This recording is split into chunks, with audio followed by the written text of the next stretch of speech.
Hello, and welcome to episode 59 of My Dog Will Eat My Face.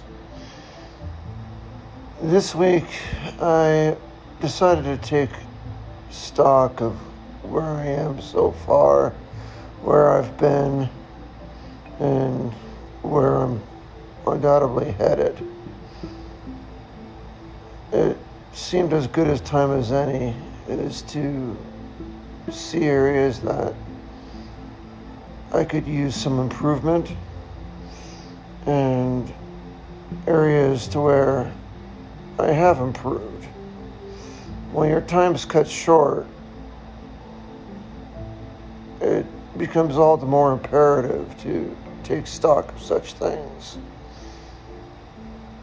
Not to necessarily overdo it, so to where that's all you're doing.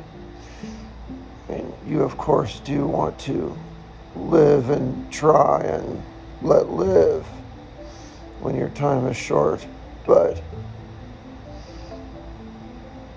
it's also important to realize you're learning those things that are available to you to learn. So, in light of that, I did notice some pretty consistent have-nots and consistent haves that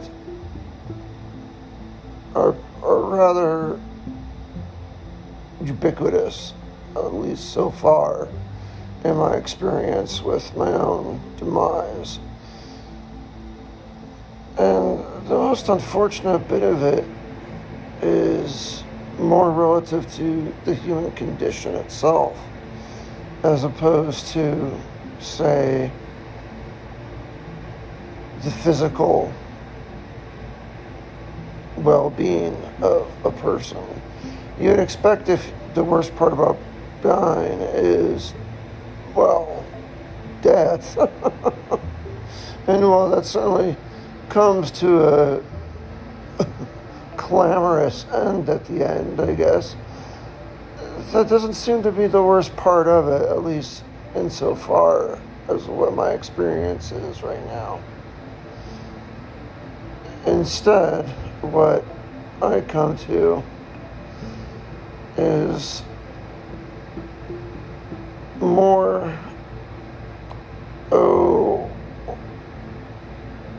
emotional hardship is a good way to phrase it. And shortcomings in the area with respect to mental health and interaction with my fellow man.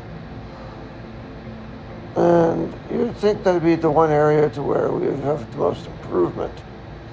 But despite all the efforts I think that have been put in this area that needs to be remedied, and I think most mental health care workers would say, yes, this is an area that needs significant improvement, it yet still remains probably the worst area of the condition of death and dying. At least this is my experience so far. So consider this as sort of a health update and grade as to where I am with respect to my overall health versus my emotional health and the areas of my life that certainly need improvement and those I have improved upon. And with that, determine areas where I certainly need more improvement. Unfortunately, it's probably the same stuff. That's a good technical term, by the way. That's a real medical term. Stuff. I'm so eloquent in the morning. Anyway, when it comes to certain criteria, there's a better word. It shows very little change despite all my best efforts over the months and years that have passed. And I don't know if that speaks to the severity of the problem itself, or if it speaks to the difficulty is with overcoming this issue, or both, or maybe something altogether different. But that's what I want to touch on today, and see what my sort of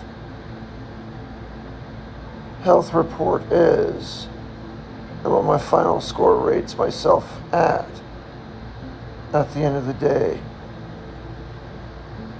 and to see where I can improve and make best of my last days here of my life.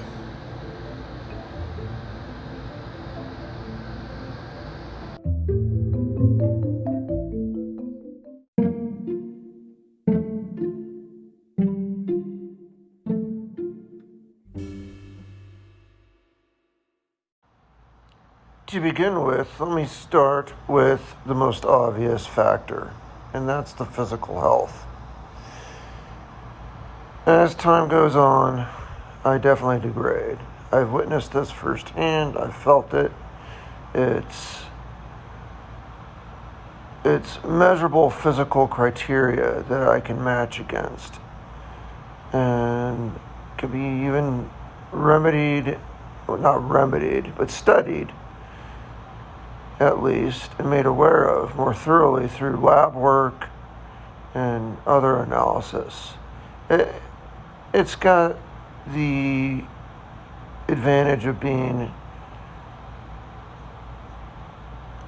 pragmatic and applicable to daily life. If your blood pressure goes up, you know what that means. If your cholesterol is too high, you generally know what that means.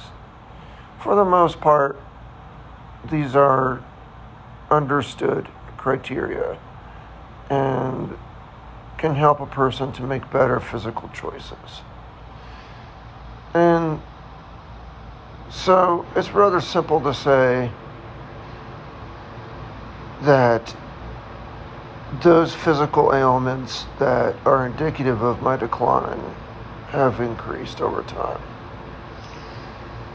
That's kind of a duh moment, so to speak. As time has gone on, I've definitely degraded in how I physically feel. That is not shocking whatsoever. It's therefore also not the most troubling. It's something that you expect the most, you prep for the most. And so when I get a new ailment, when I come across a new health problem, it's not shocking in the least. And in many cases, I'm mentally prepared for it and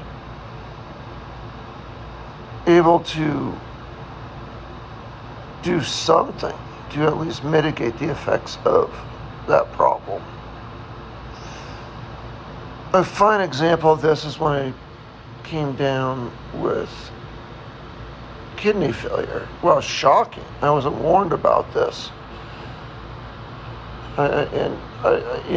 It's kind of duh. I wish someone did tell me to expect this, but they never did. So the biggest issue there was just the surprise. But when I went into kidney failure,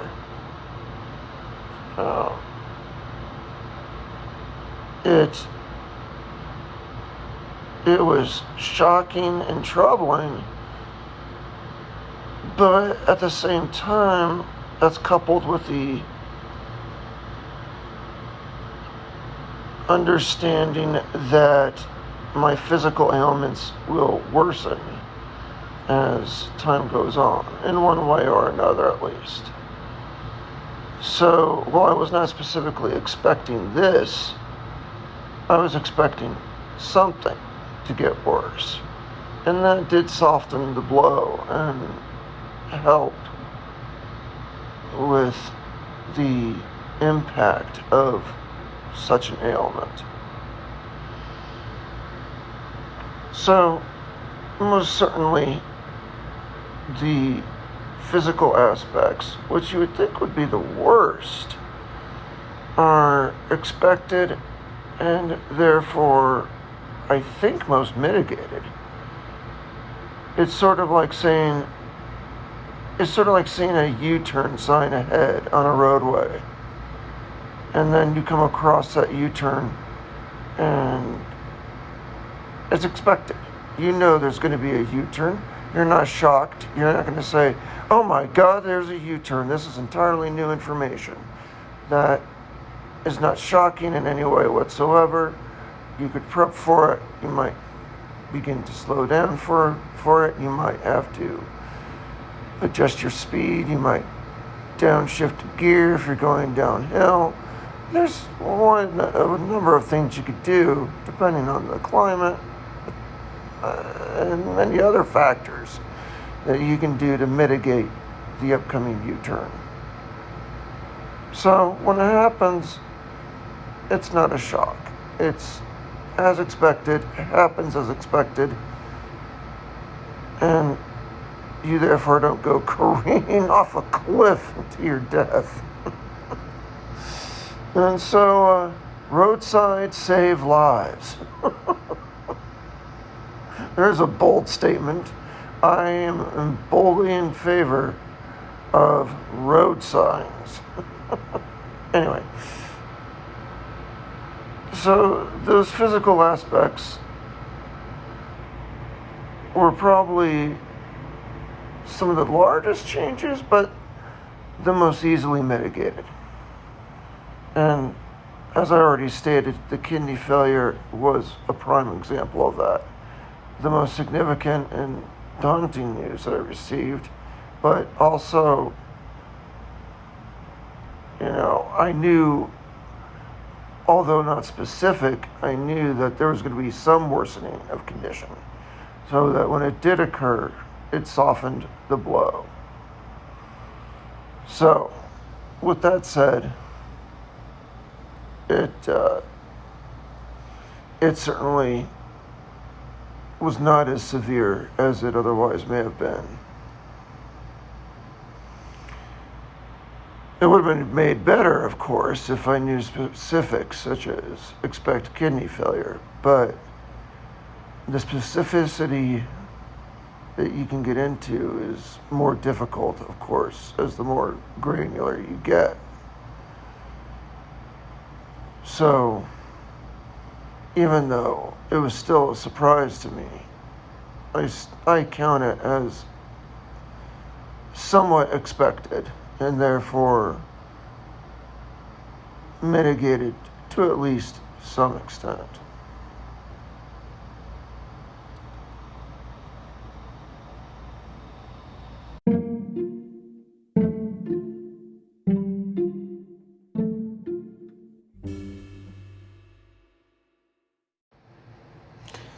Now, another area that I want to analyze, and I wish to analyze this upcoming area because the change is actually so dramatic, is in a category I'll call personal growth. You wouldn't necessarily think that when you're on your deathbed, you're going to face the most prominent personal growth that you've experienced in your life. Certainly in at least a number of years, at the very least, over a decade of years. And that is amazingly what has happened to me. I have experienced through the course of my self-analysis and my personal journey through my own demise, the most significant emotional growth as a human being than ever before in my life. And I honestly credit a lot of that to this podcast itself. It allows me a means to explore my personal thoughts, my values, where I'm gaining strength, where I can take stock of where I am, such as in this journal entry today. I would say journaling is something similar. I mean, that's all what this is. It's just an audio journal. And doing that, it really helps to add clarity to my problems, identifies areas where there are continued problems, areas that are perhaps totally new to me, and areas I can maybe even allow myself some reprieve. Maybe I'm focusing too much attention on a problem. Rarely does that occur, but hey, I'll take a break when I can get it.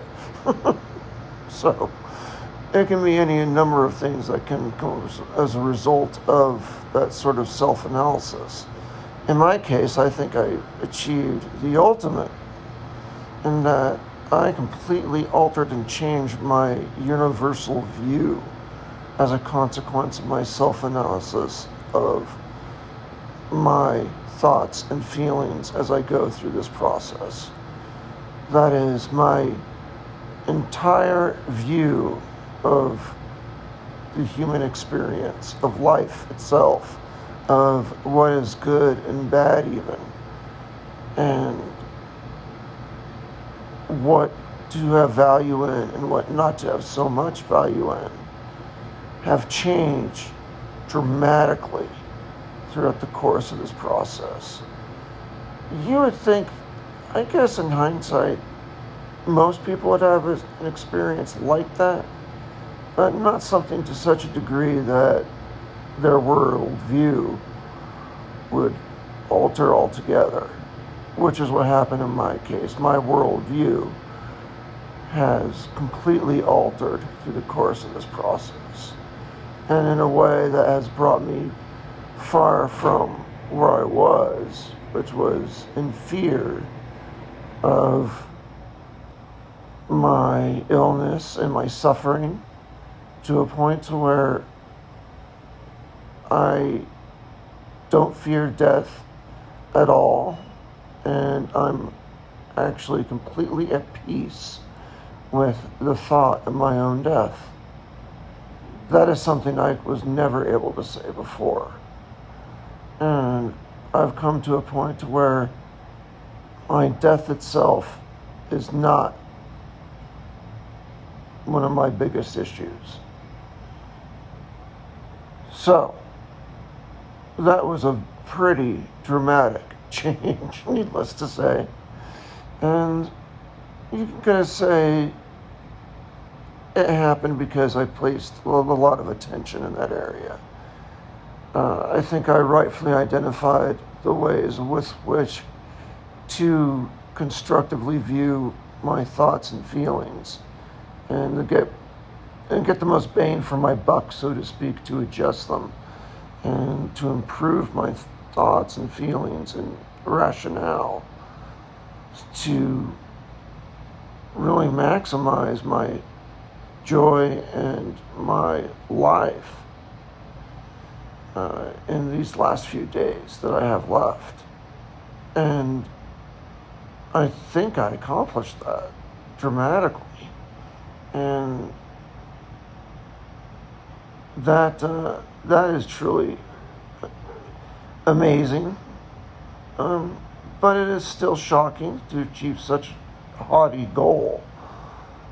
But I can't say without feeling abashed that I did accomplish that. So there are areas like that to where I definitely placed a lot of attention, and I definitely got my bang for my buck, and got consequential feelings and thoughts and mitigating emotions that have become more rewarding in many ways than they were worth an investment. And I can say that hands down. That's not an issue. I can say that unabashed, as I said. And so that's truly, truly shocking.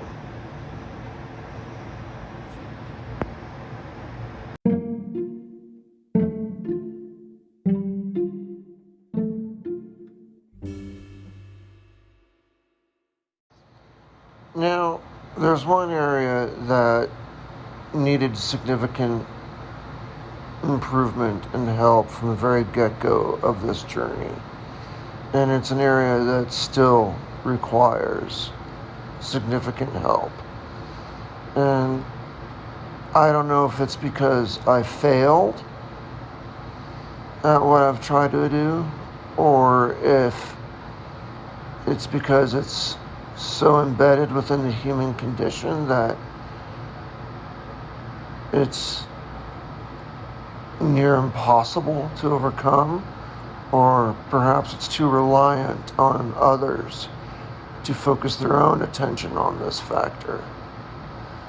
But whatever it may be, that issue is isolation and dealing with others through the course of this illness.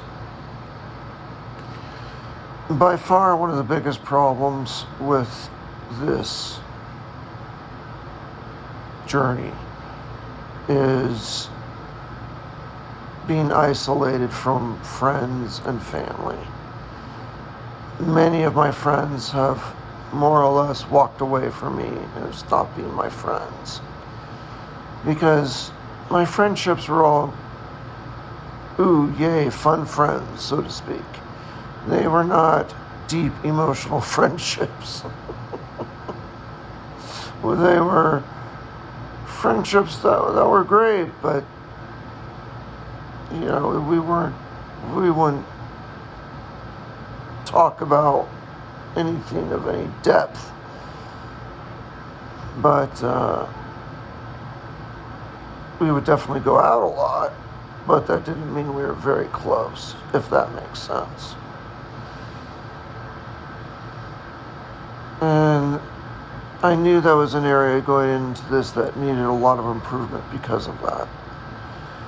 And I was certainly correct. My friends, very, very few of them have been retained. The vast majority of them have walked away. I only have a few left now. Most have just decided to ignore me and isolate me. Now, thankfully, I'm somewhat of a loner. I would consider myself an introvert. I know some people hear that and laugh, but I consider myself an introvert. And I don't expect much of myself in this area to begin with, which may also help. So I'm not expecting a world's change, but some sort of change would have been nice. Some less isolation would be nice. And that's why I use the term isolation, because I can be alone, but not lonely. Isolation, though, is a factor in and of itself. It's, I think, for the most part, neither a negative nor positive component. It's just a descriptive. For some people, it's heaven. For some others, it's hell. So I use isolation as a term just as that, a term that can have either meaning. In my case, it's usually not that big of a deal, because I'm, as I consider myself, an introvert. So I can survive it quite well. But when it comes to emotional support and friends and family that can be there for me. It's really quite shocking to see how many of them are just so able to walk away from a friendship or a relationship that lasted some odd 10 years or more. That to me is shocking and disturbing. For a lot of people, they've counted me as dead before I've died. It's almost as if they're preempting the event to soften the blow for when it does happen. Maybe that's exactly what they're doing. Maybe they don't even realize they're doing it. But it's very unfortunate when I am still here and very much alive and can still be creating memories and life with other people. So that's probably the worst area of satisfaction. I expected it, knowing well going into this. I've tried to remediate it where I felt it necessary, and I feel I've achieved absolutely nothing. Just to be blunt, I don't think I've achieved anything. I perhaps better understand my own condition, in that I understand my tolerance for isolation. But as a factor in and of itself, I don't think that has been improved upon whatsoever. And that's why I say this might be purely just because of the unfortunate human condition, of which I have no control. And if that's the case, then I might have to go through a few evolutionary cycles before any of that changes. So I shouldn't hold my breath on that one. No pun intended. Yeah, so that's the area that's probably the most disappointing, most unfortunate.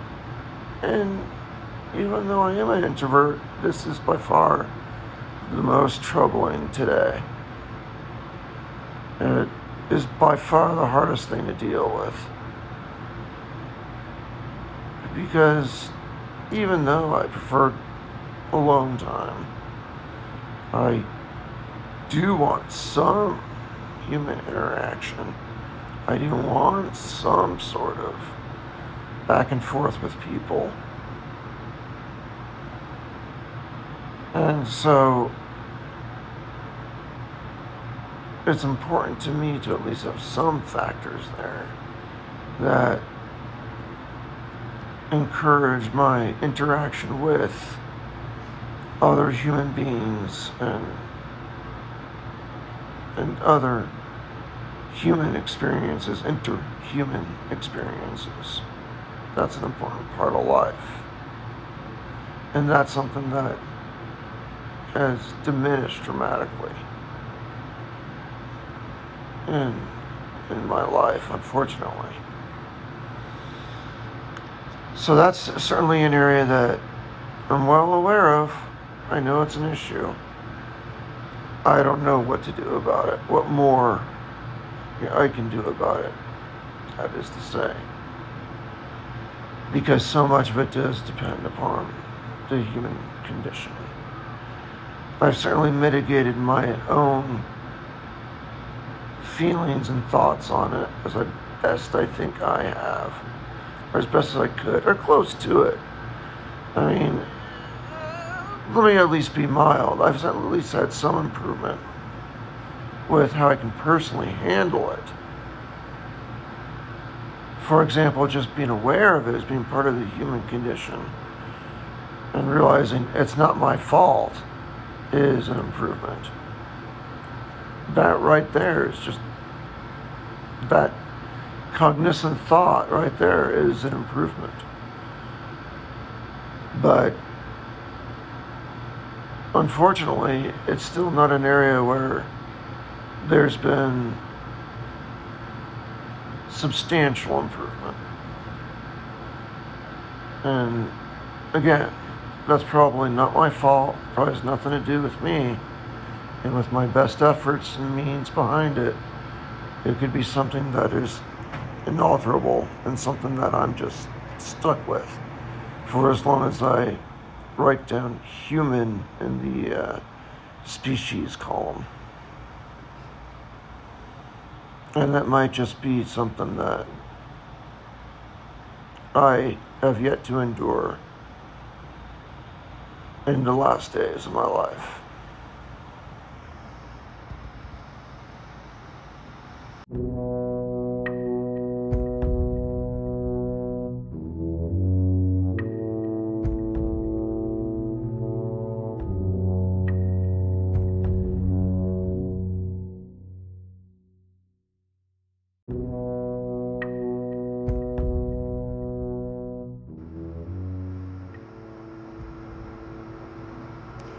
So, at the end of the day today, I see that there's some things that unfortunately still need a lot of improvement in my life to improve upon my happiness. The area, though, that remains the most prominent is really driven vastly by others and just the human condition itself, I think. So I am not too sure that being aware of it will offer much more opportunity to improve that particular topic. So that's somewhat unfortunate, but at least it is fortunate that I'm aware of it and I know not to fault myself with that. That in itself,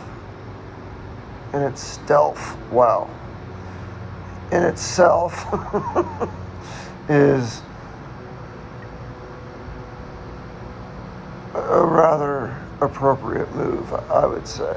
So I think that's actually profound and good. So maybe I have misjudged it. Maybe I've improved it as much as I should and could. I don't know. It's just the one area that sticks out most to me in my mind right now that needs the most improvement.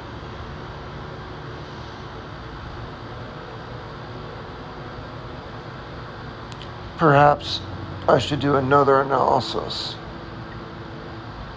but of the most improvable.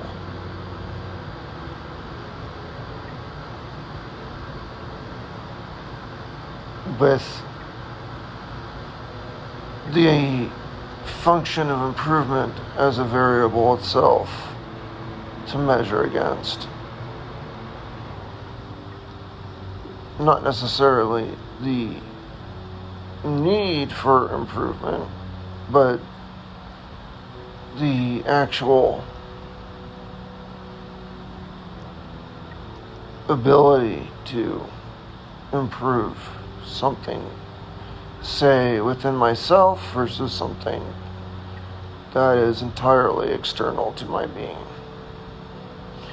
But I think that'll have to be another analysis sometime down the road. For now, that's where I think I'm at when I take stock of things. And I'm going to double down my thoughts with respect to isolation. It disappoints me, frankly, that that is still the most significant issue. And I want to be darn sure that I've done everything I can since I am aware of it if there's something I can do to improve it, I better be well sure to have done it. Otherwise, it's just a measurement of embarrassment. So, I guess that's my homework for me for this next week. And that's going to definitely give me enough to chew on. Try to improve myself in this upcoming week. And with that, I will close out today's podcast, and thank you for joining me this week. Kind of a low-key, mellow podcast after so many calamities lately. I kind of needed a week off.